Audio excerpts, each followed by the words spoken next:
l'obiettivo è quello di individuare con le categorie i singoli problemi, che in parte li conosciamo, in parte non li conosciamo, le singole opportunità che in parte sappiamo, in parte non le sappiamo, e formalizzarle e poi renderle partecipi in termini di collaborazione a tutti i soggetti che hanno un potere decisionale. È il quadro emerso dall'incontro convocato a Mestre dall'assessore regionale alla pesca Dario Bond, che ha riunito eurodeputati, parlamentari, consiglieri regionali e rappresentanti delle categorie.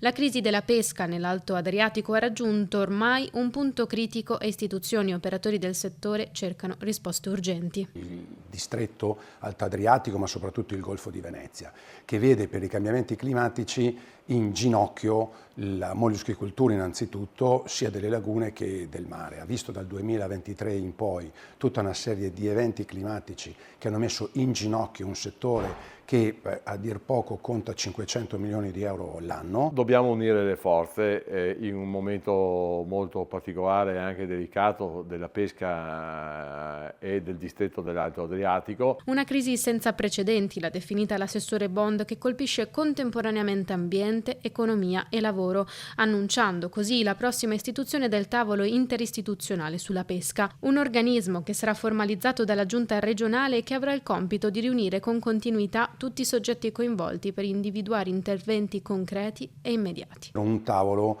che a nostro auspicio è innanzitutto operativo, perché in questi casi serve l'operatività, ma mettere assieme la politica che conta, la politica che può cambiare le cose, la politica che deve dare gli indirizzi, credo sia fondamentale e strategico. Un insieme, un gruppo, una collaborazione per uscire e cercare di dare delle risposte a questo comparto che sta male, che è in sofferenza, ma che insomma alla fine può anche trovare un'alba.